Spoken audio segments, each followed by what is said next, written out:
Hey guys, today I'm going to give you a roundup of some of the films that I checked out at South by Southwest 2021 Film Festival. If you want a full detailed review of each of these films, you can head to mamasgeeky.com. But this is just going to be a quick couple-minute review of each. You know, what I liked, what I didn't like, what I thought overall. Real quick, because I do have several to cram into this video. Before I get into it, I'd love it if you take 1 second and hit that subscribe button. Hey, Tessa from Mama's Geeky here. Thank you so much for stopping by my YouTube channel.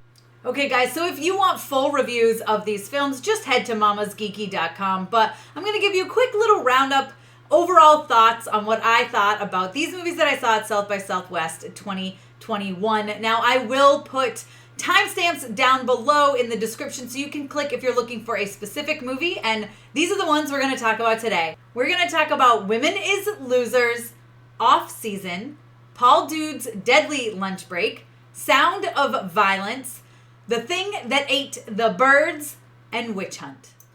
So Women is Losers is a very strong, inspiring girl power movie. And that's what I really loved about it. The main character has to deal with a lot of obstacles in her life. She's growing up in the 1960s, and not only is she a minority, she's a woman. So of course there's lots of obstacles and issues that she has to overcome. And just seeing her do that and not let herself be dragged down and not be pushed down and thrown in the dirt. I mean, she really stands up for what she believes in pretty much all the way through this movie, which I did enjoy about it.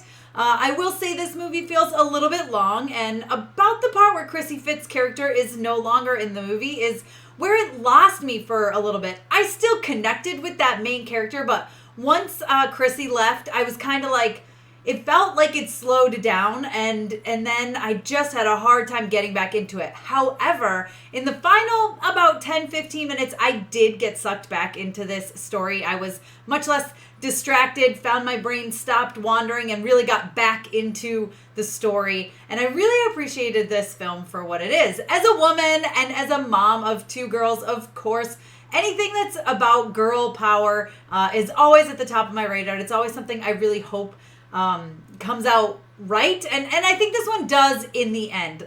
It drags a little bit. There's some moments that don't really work. Full disclosure, fair warning, you guys, there is a section on abortion. It's actually kind of a major underlying point of the film, and it can get a little brutal, and that part was really intense and emotional for me to watch. So just a fair warning, FYI, for those of you, if you go to tune into Women is Losers, and I don't want that part to surprise you because it is a fairly important part of the entire movie. Now, there's some moments where the main character will stop, she'll look at the screen, and she'll talk to the audience. And sometimes that works and sometimes it doesn't in movies. I found that it really worked with Women is Losers. It helped me connect to her on a deeper level, and it helped me fully understand what was going on in that moment. Honestly, a lot of the moment, she does it at one part during the abortion-ish part, and that really, really resonated with me. I really enjoyed, I don't want to say enjoyed, that's not the right word, but I felt like I really connected more with this character and understood more about her. Although it is shortly after that it started to lose its footing, I am glad that it wrapped itself back around. I do think this is an important film for young women to watch. It's definitely inspiring and empowering. It's definitely girl power, especially the end. I really did enjoy the end, and I think it helped tie the story up together. Although I do feel like it went on for maybe a little bit too long for what it wanted to accomplish, and it's only about an hour and 40 minutes. So I'm not sure what that says about this movie. I guess it could have been a little bit shorter, but overall, still enjoyed it. I'll give it a 3 out of 5, I went back and forth between 2.5 and 3, but I did really enjoy it. Especially, I did really like the beginning, and I love the message. So I'm going to go ahead and bump it up and give it that 3 out of 5. That's a Women is Losers. It's a definitely inspirational girl power type film.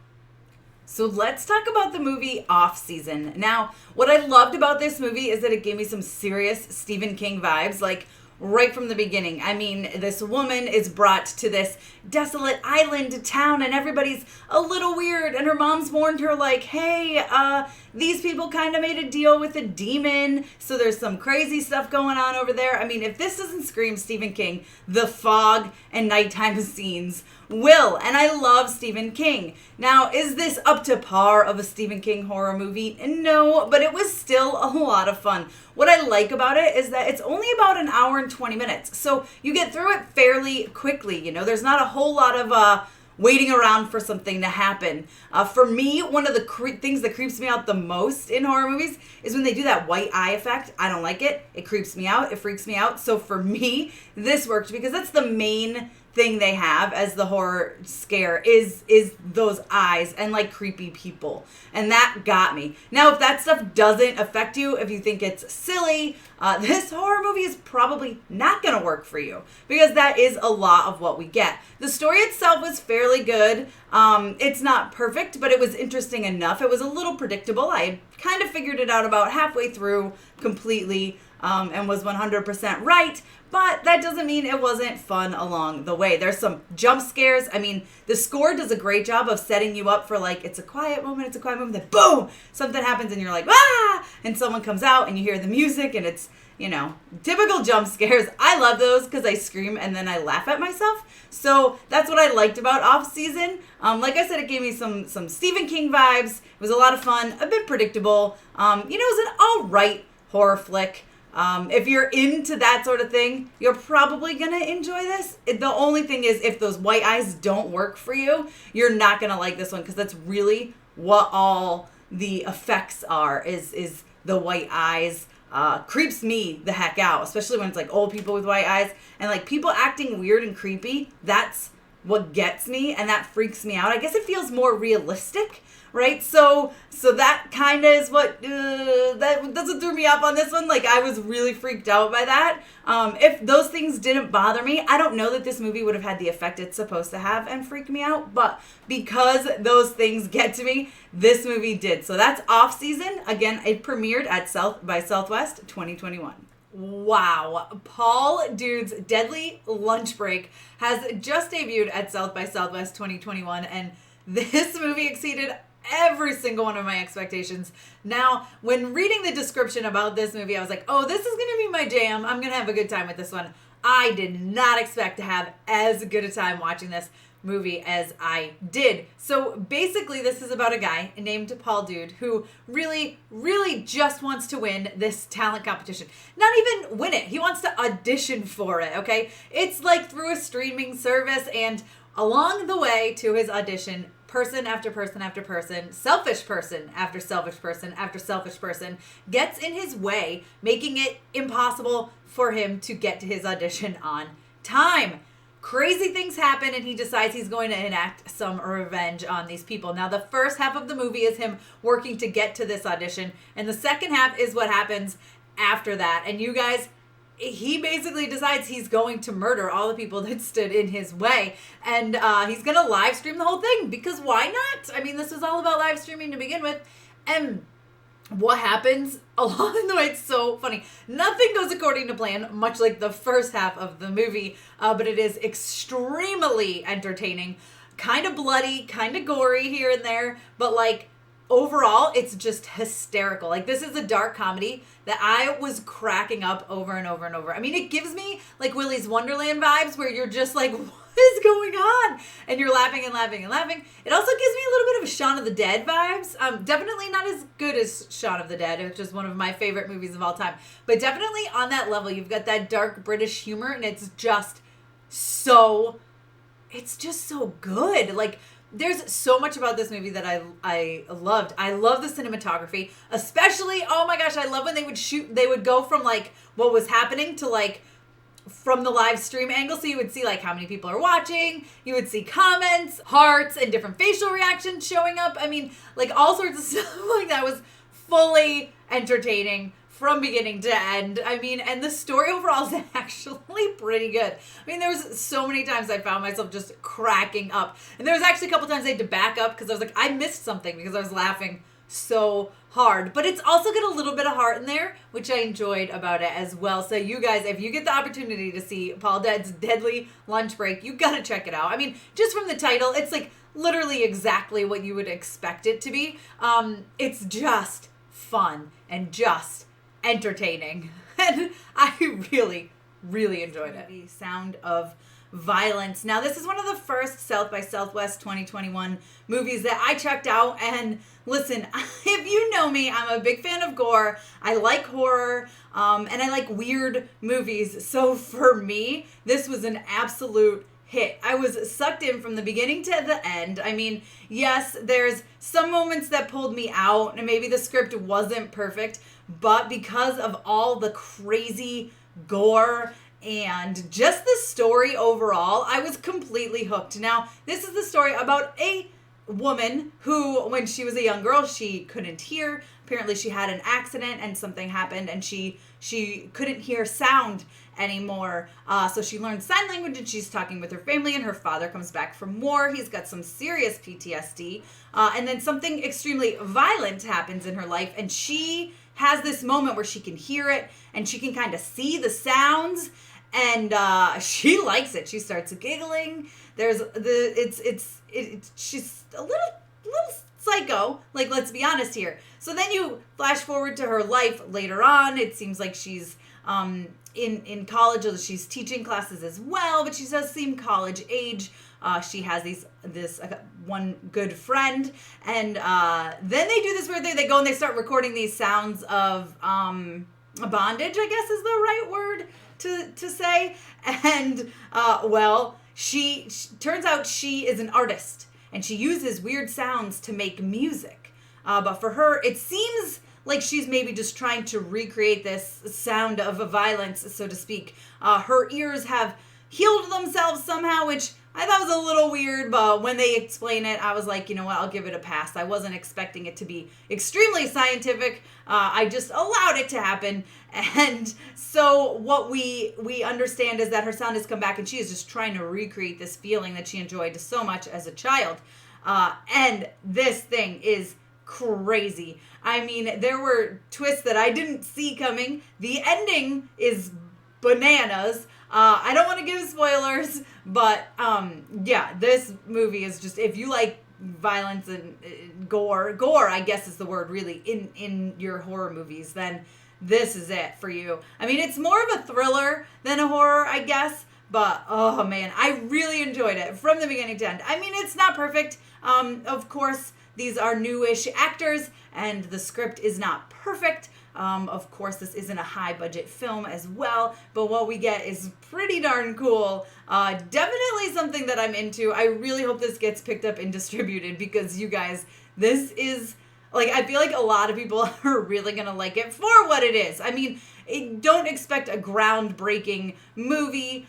Don't expect something that is just going to actually, like, mean something. It's more of like a fun thriller with some crazy scenes in it, a lot of gore, great visuals. Like, the visuals of, you know what actually it reminded me of? The visuals of her Sound of Violence or whatever, when it happens, you get these, like, colors and lens flares and stuff. It really reminded me of the Chaos Walking, The Noise, which I really enjoyed. If you guys haven't checked out my review of that movie, check it out. But it reminded me of those visuals, which I absolutely loved. I thought they were really fun, and they made me almost more, I don't want to say connect with the character, but understand what she's trying to accomplish. So she gets little glimpses of these as she tries to get back to that full-on experience she had when she was a child. So Sound of Violence, if and when, fingers crossed, this thing gets distributed, it's one you guys really need to check out. I thoroughly enjoyed it. It's a lot of fun. It's right up my alley. I give it a 4 out of 5 because, man,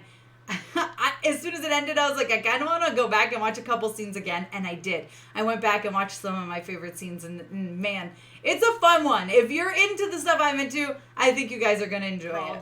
The Thing That Ate Birds. Now, this is only 11 minutes long, and honestly, I wish it was a little bit longer. I really enjoyed this. It's a little spooky. You've got this like thriller aspect of it, and there's this creature which I thought looked really awesome that's like literally eating birds. And then the end, it was a little bit of a twist, sort of a little bit of a surprise, kind of gory, which I was totally here for. I don't really want to give spoilers. It's kind of hard to talk about this being only an 11-minute long short, but I was thoroughly entertained from beginning to end. There is the final shot, looked a little cheesy, I guess. I don't know if cheesy is the right word, but it was, for me, it was clearly fake.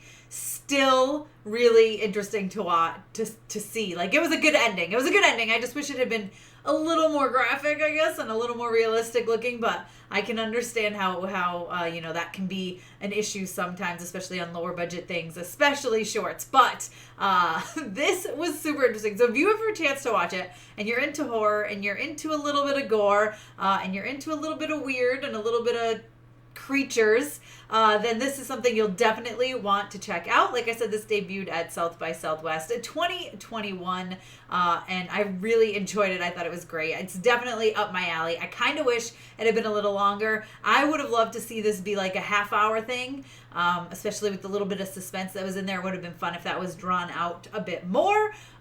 Thoroughly enjoyed it. Absolutely loved it. The Thing That Eats Birds, I think it's called. The Thing That Ate Birds. It might not be eats. I think it's ate. The Thing That Ate Birds.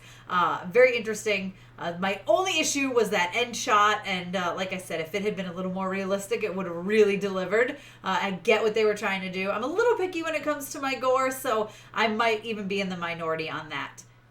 Witch Hunt was a really interesting concept. Now, this movie stars Elizabeth Mitchell, who you might know from Lost, and she's absolutely phenomenal in this movie. Definitely the standout. The story itself is very interesting. It feels like a kind of unique, at the same time a bit predictable, which maybe is part of its downfall. This is also quite a slow burn. No pun intended, because they do burn witches in this movie. Now, this movie is set in modern day, and witches are a real, actual thing, but witchcraft is very much illegal. So there are groups, kind of like an underground railroad, that moves witches into Mexico where they are safe, where they are given safe haven. Now, that is where Elizabeth Mitchell's character comes in. She is someone who takes in witches on their way to Mexico. The house has like a whole second house kind of hiding in between the walls,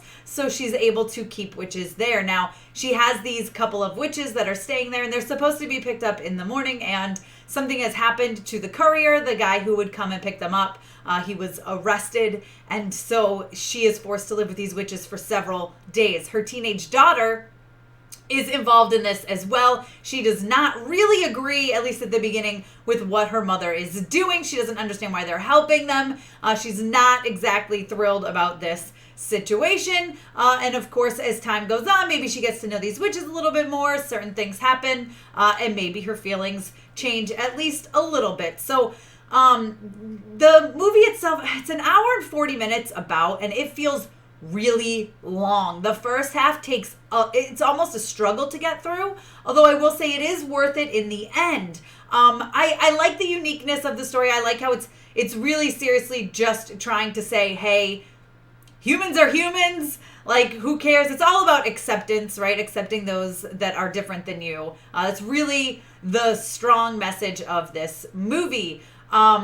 And I did enjoy it. It's interesting because they do parts where they're testing these teenage girls to see if they're witches. They're doing sink tests where they literally like tie them to a chair and throw them in a pool to see if they sink. I mean, they're measuring like freckles and birthmarks on them. It's crazy the extent that they're going to do this. But it's an interesting movie. It's definitely predictable. I like the concept. I just felt like it was a struggle to get through at parts. I wish there had been a little more action. It's a very slow movie. And then the action, when it's there, it's just very quick, and then it's over, and you're like, oh, now I'm back to the slow.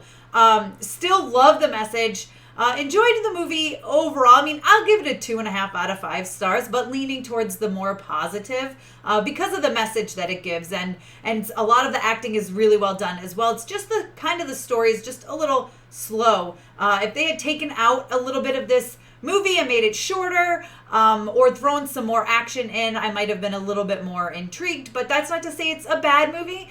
It just could have been better. There's a really, really good movie in here at the core, and I don't want to take away from that, and I absolutely love the message of the film. So Witch Hunt has just debuted at South by Southwest 2021, and when it is available to watch, if you're into this sort of thing, I definitely say check it out. You don't get as much use of witchcraft as I would have liked, and I think that's where it was the downfall for me. Still enjoyed it overall. All right, guys, well, I hope you enjoyed my review of those South by Southwest 2021 films. Let me know down below in the comments which one of these you are most interested in checking out after hearing my thoughts. As always, I'd love it if you'd give me a thumbs up. You can subscribe, hit the notification bell so you don't miss out on more videos like this one. Follow me over on Instagram and Twitter. I'm at Mama's Geeky over there, MAMASGEEKY. Also, Real Tessa Smith on Instagram and Twitter. Thanks so much for taking the time to watch this with me, guys, and I'll see you next time.